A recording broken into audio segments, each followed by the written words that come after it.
నమస్తే, welcome to burning topic.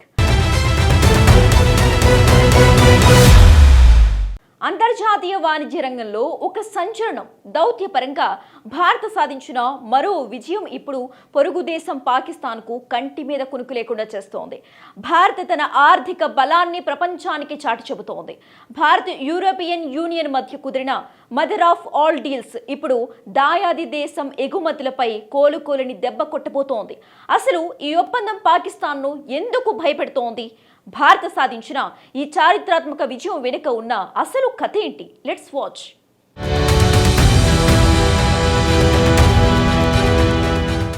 Delhi వేదికగా Bharat European union మధ్య కుదిరిన స్వేచ్ఛ వాణిజ్య ఒప్పందం ప్రపంచ దేశాల దృష్టిని ఆకర్షించింది. ప్రధాని మోదీ, ఈయూ నేతలు ఉర్సుల్లా వాన్ డెర్ లెయెన్, ఆంటోనియో కోస్టో సంయుక్తంగా ప్రకటించిన ఈ ఒప్పందం వాణిజ్య రంగంలో సరికొత్త శకానికి నాంది పలికింది. కానీ one man's meat is another man's poison అన్నట్లుగా ఈ డీల్ పాకిస్తాన్ పాలిట శాపంగా మారుతోంది. ఇప్పటి వరకు యూరోపియన్ మార్కెట్లో గుత్తాధిపత్యాన్ని చెలాయించిన పాక్ టెక్స్టైల్స్ రంగం ఇప్పుడు భారత్ పోటీని తట్టుకోలేక కుప్పకూలే ప్రమాదం ఉందని ఆ దేశ విదేశాంగ శాఖ గగ్గోలు పెడుతోంది.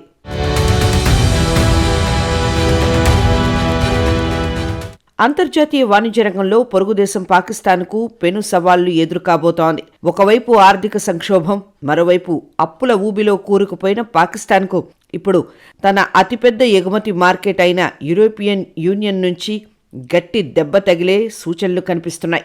జీఎస్పీ ప్లస్ హోదా గుర్తింపు 2014 నుంచి పాకిస్తాన్కు వరంగా మారిన generalized scheme of preventions plus హోదా గడువు వచ్చే ఏడాది డిసెంబర్తో ముగియనుంది. ఈ హోదా వల్ల యూరోపియన్ మార్కెట్లో పాక్ ఉత్పత్తులపై సుంకాల రాయితీ లభించేది. టెక్స్టైల్ రంగంపై ప్రభావం. ఈ రాయితీల కారణంగానే గత కొన్నేళ్లుగా పాక్ టెక్స్టైల్స్ ఎగుమతులు ఏకంగా 108% వృద్ధిని నమోదు చేశాయి. ప్రస్తుతం పాక్ ఈయూ మధ్య వాణిజ్యం 12 బిలియన్ యూరోలకు చేరిందంటే అది కేవలం ఈ హోదా వల్లే సాధ్యమైంది. భారత్ ఈయూ ఎఫ్టీఏ భయం. పాక్కు ఈ హోదా పోతుందన్న తరుణంలోనే భారత్ యూరోపియన్ యూనియన్ మధ్య పూర్తిస్థాయి ఉచిత వాణిజ్య ఒప్పందం దిశగా అడుగులు పడటం పాక్ను ఆత్మరక్షణలో పడేసింది.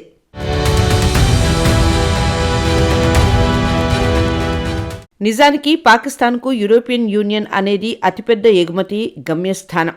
కానీ ఇప్పుడు పరిస్థితులు తలకిందులవుతున్నాయి.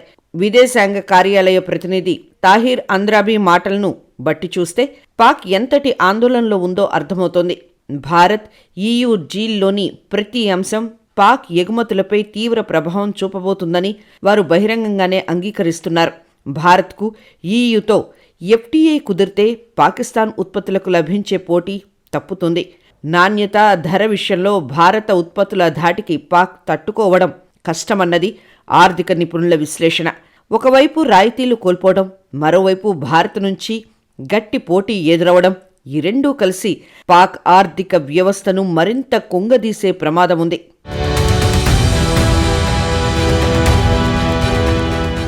అంతర్జాతీయ వాణిజ్య రంగంలో భారత్ ఒక కీలక మైలురాయిని చేరుకుంది. యూరోపియన్ యూనియన్తో కుదుర్చుకున్న తాజా ఒప్పందం కేవలం వ్యాపార సంబంధాలకే పరిమితం కాకుండా ఒక బలమైన వ్యూహాత్మక అస్త్రంగా మారబోతోంది. సరైన సమయంలో భారత్ వేసిన ఈ అడుగు పొరుగు దేశమైన పాకిస్తాన్కు గట్టి సవాల్గా పరిణమించనుంది. ఈ ఒప్పందం వల్ల మన దేశానికి భారీ ప్రయోజనాలు కలిగే ఛాన్స్ ఉంది. సుంకాల తగ్గింపు. ఈ ఒప్పందం అమల్లోకి వస్తే భారత్ నుంచి యూరప్ దేశాలకు వెళ్లే 99% ఎగుమతులపై సుంకాలు గణనీయంగా తగ్గుతాయి. దీనివల్ల భారతీయ ఉత్పత్తులకు అంతర్జాతీయ మార్కెట్లో విపరీతమైన డిమాండ్ పెరగనుంది.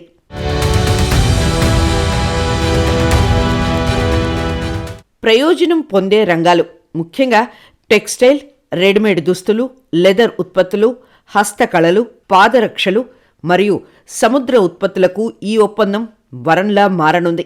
పాకిస్తాన్కు గట్టి దెబ్బ. ఇప్పటి వరకు పాకిస్తాన్ జీఎస్పీ ప్లస్ హోదా ద్వారా యూరప్ మార్కెట్లో పొందుతున్న తాత్కాలిక ప్రయోజనాలకు ఇప్పుడు గడువు ముగియనుంది. అయితే భారత్ ఇప్పుడు కుదుర్చుకున్నది ఒక శాశ్వత ఒప్పందం. ఇది పాక్ పొందిన ప్రయోజనాల కంటే మెరుగైనది మరియు సుస్థిరమైనది. మార్కెట్ పోటీ.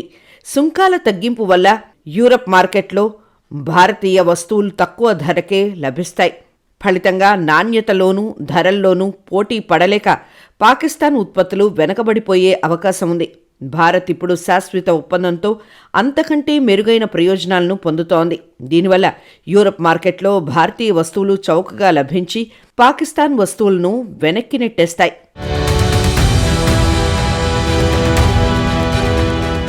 6 నెలలు సాము చేసినా అరికాళ్లే చూడమన్నట్టుగా కాకుండా ఏళ్ల తరబడి సాగుతున్న చర్చలు ఇప్పుడు ఒక కొలిక్కి వచ్చాయి. భారత్, ఐరోపా దేశాల మధ్య సరికొత్త వాణిజ్య శకం మొదలైంది. 2 విభిన్న ఖండాల మధ్య కుదిరిన ఈ స్వేచ్ఛ వాణిజ్య ఒప్పందం సామాన్యుడి నుంచి పారిశ్రామికవేత్త వరకు అందరి రాతను మార్చబోతోంది. ఈ ఒప్పందం కేవలం 2 ప్రాంతాల మధ్య సంతకం మాత్రమే కాదు, ప్రపంచ ఆర్థిక వ్యవస్థను మలుపు తిప్పే అద్భుతం. ఎందుకంటే ప్రపంచ జీడీపీలో 25%, అలాగే అంతర్జాతీయ వాణిజ్యంలో 3వ వంతు వాటా ఈ ఒప్పందం పరిధిలోకి వస్తుంది. అన్నీ ఉన్న ఆకు అణిగిమణిగి ఉంటుంది అన్నట్టు ఈ ఒప్పందం వల్ల అటు ఐరోపాకు ఇటు భారత్కు సమానమైన లాభాలు చేకూరనున్నాయి.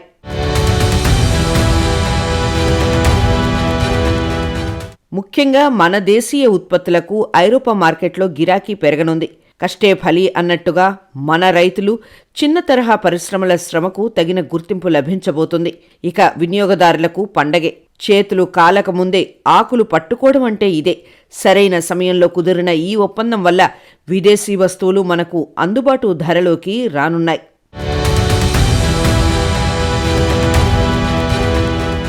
ప్రపంచ జీడీపీలో 25% వాటాను, అంతర్జాతీయ వాణిజ్యంలో 3వ వంతును శాసించే ఈ ఒప్పందం ద్వారా ఐరోపా కార్లు, మద్యం భారత్లో చౌకగా లభించనున్నాయి. ఇది భారతీయ వినియోగదారులకు పండగైతే, భారతీయ రైతులు, చిన్న పరిశ్రమల వారికి ఐరోపా మార్కెట్ గుమ్మం తెరుచుకుంది. నాలెడ్జ్ ఈజ్ పవర్ అన్నట్లుగా రక్షణ, భద్రతా రంగాల్లో కూడా 13 ఒప్పందాలు కుదుర్చుకోవడం ద్వారా భారత్ తన గ్లోబల్ ఇమేజ్ను మరో మెట్టు ఎక్కించింది.